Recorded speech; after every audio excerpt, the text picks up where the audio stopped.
Okay, abrupt. All right, it is Wednesday at 3 o'clock Eastern time. That can mean just one thing. It is time for the goRIA live stream. And today we have a real special guest. We are actually celebrating, and we have with us Christian Nwasike, who is the chairman of the African American Association of Financial Advisors, also known as Quad A. Christian, welcome to the show. Chuck, great to see you, and it's good to be back on the show. Happy Black History Month. Yes, indeed. It's great to have you back. And boy, if we could redo the magic that you and I had at the be good stuff. And unfortunately, we only have about 10 minutes for this one, but we'll cram in as much as we can. So Black History Month and Quad A, what a great combination. For those people in the audience that are not familiar with Quad A, why don't you start, if you would please, with what is that all about and how is that working with other advisors?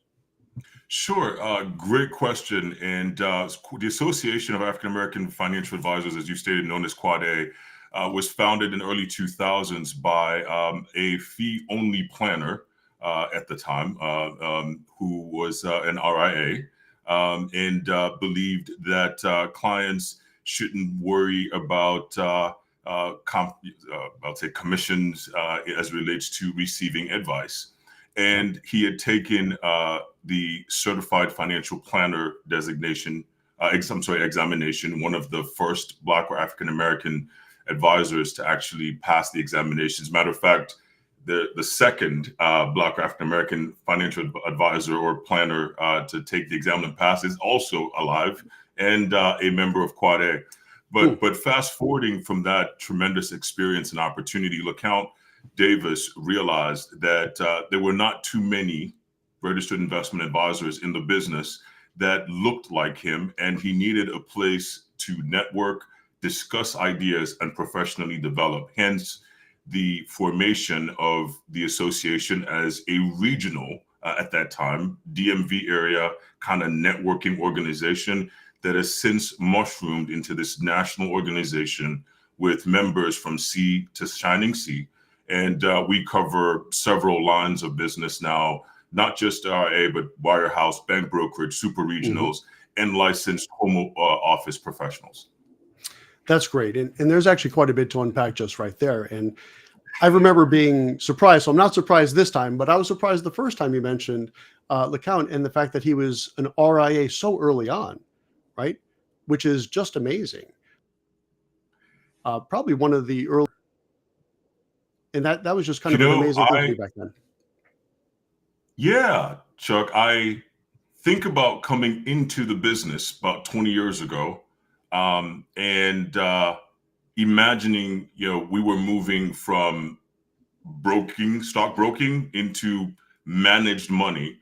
But I think about Mr. Davis and how long he had been in the business working fee-only plans. Yes.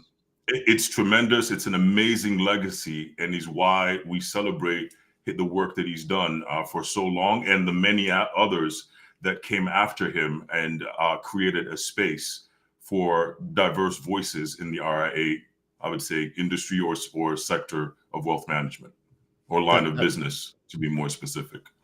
That's awesome. And I just want to be a little mindful. I think we have a little bit of a lag here, so I'm trying not to step on top of your words because we want to hear them. So let's pivot a little bit to the RIA space through the lens of Quad A. So Christian and I are going to be on a panel together, April 16th, New York City, RIA Connect, which will be the first big RIA summit of the year in New York City with investment news. So if you haven't registered for that, go ahead and do so. A little side note, if you want a 25% discount, just put in Chuck25 and you'll 25% discount. We're talking a lot of DEI on that panel, and there's going to be a full day of content there as well. New York City, April 16th.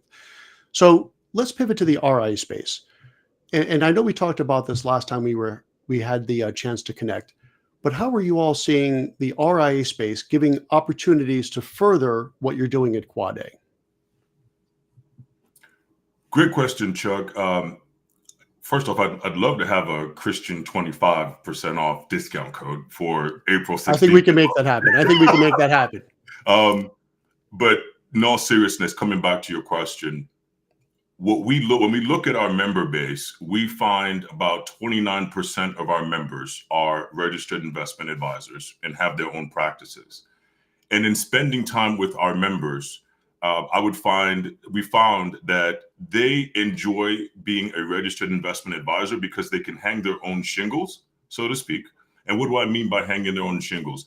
They can create work environments that mirror their cultural perspectives, and it gives them the opportunity to interface with clients that don't necessarily have to meet wirehouse and bank brokerage minimums. Mm-hmm. Now, we welcome that in our community because we understand that the average Black household has a certain dollar amount that in many cases doesn't hit the minimums that many of our partners that are in the wirehouse or bank brokerage firms require.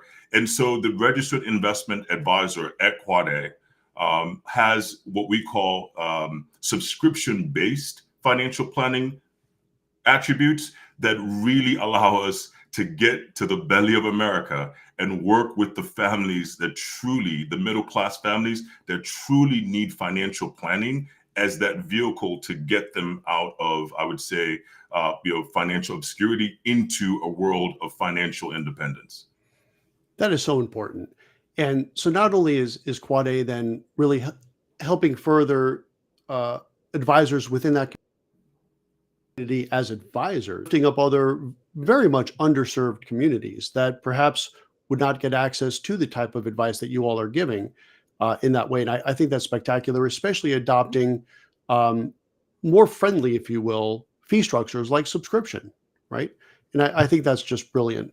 Can you share one or two success stories last time we met? And those are always very inspirational. I talk about one of the success stories that's top of mind to me is an advisor out here in Chicago, where I live, and James Brewer, who we recently had a great conversation over virtually, talking about how he built his practice. Now, many people don't know that the Association of African American Financial Advisors is also a conduit connecting Black families or diverse families with Black or diverse financial advisors. Uh-huh. And James was talking about how he built his successful practice in Chicago with 50% of those clients coming from the Association of African American Financial Advisors. I just wanted to kind of pause there for a moment. And so when we think about the work that we do, James, and think about James as an RIA in Chicago, James Brewer, I very successful. I have to pause and think about the number of households that he was able to win as referrals from Quad A, and think that if he was not in seat, who would have taken care of those clients, right? So those types of stories make us extremely excited about the work we do. And that's why we aggressively get out in the community to host professional development, meetups, regional conferences, national events, and even webinars, helping our advisors advance professionally to be able to take care of the clients that so desperately need them, and they so desperately enjoy helping to win, make them become financially independent. That's great. And I don't think we touched upon this last time. So I always thought of Quad A as an association to help advance advisors. And then also those advisors would happen to serve those underserved communities. But I didn't realize you guys actually built the plumbing, the pipe work to connect those two. That's brilliant, right? So that's getting access to the good quality advisors for those communities. And for those advisors just starting off, especially on those subscription models, you need to get some people in your office to make that work for you. But to create that pipeline to connect the two, that's fantastic. How are you guys structured? So I'm familiar with the FPA, of course. So you have FPA nationals and local meetings and so on and so forth. Share with the audience, if you would, please. How are you guys organized in that sense, from that fashion? Sure. Before I answer that question, I want to just touch on the way we connect advisors and households, right? Yeah, so sure. Today we've aggregated about 21,000 families that have reached out to us to ask us to connect them to an advisor anywhere from 0 to 300 miles of their zip code. Now, we don't necessarily drive who the client selects, but we do give at least 3 options for the client to choose, or prospect to choose, and then connect with the advisor. We're not perfect, and we are definitely making strides to make the plumbing, right, as we call it, a lot better. When we talk about, moving, I would say, Quad A into the future, what we would really like to do is have sort of a more fluid, I would say, coalesced approach of connecting households, right, to advisors and surveying to make sure connectivity was accomplished and that the client's needs were met. And so that's what we think future state we can be with the, I would say, connectivity that we work out. On average, we have about 562 households that reach out to us every month asking to be connected to a Black or African American financial advisor. And, when, as I mentioned at the top of the conversation, when LeCount Davis had the idea, we were a regional organization. And so we are, I would say, top heavy, right? We've got a board of directors, we've got committees that work together. Unlike the FPA, we do not have chapters. We are more like the Financial Services Institute, led by a good friend of mine, Dale Brown, where we've got a board of directors, and we've got seats filled by many of our sponsoring partners representing different lines of business. And we have a staff team right now, about 5 or 6 full-time employees and contractors that do the work of getting messages out to our community, whether it be licensed advisors or early stage career changers, about the opportunities available in the wealth management sector for employment. That is just a fantastic opportunity. And the numbers that you're throwing around, 500 inquiries. Did you say 20,000 that have already been connected? Did I hear that right? Yes, you did. Yeah, and that's an impressive number. So, it makes me think of those services like Smart Asset and those others that kind of send you those leads, and some are good, some are not necessarily good. Who knows? But those are, by any metric that you have, I think that's fantastic. What a wonderful resource, again, for the community, but also for those advisors. Do you have any plans to expand into more of a chapter format, or do you guys like the way it's set up right now and feel that it's working? We set out a strategic operating plan when I became chairman of the board a couple of years ago. And in that plan, we outlined how we will expand the organization in terms of reach to more advisors and more deeper reach into our communities. In that plan, I don't believe at this moment that we had, I would say, thoughts of moving into chapters. What we wanted to do was really understand our client base, what they need from us, and design programs that can meet them where they are. And then from there, perhaps our next 36-month strategy plan would be exploring chapters or I would say other strategies to go deeper into our community. We just launched the Women Impact Initiative Network, WIN.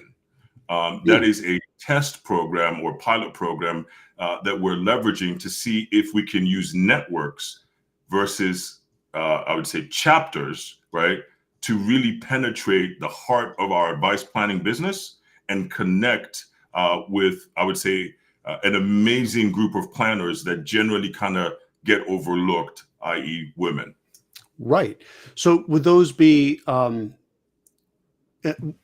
of any background, or would that still just women in general then?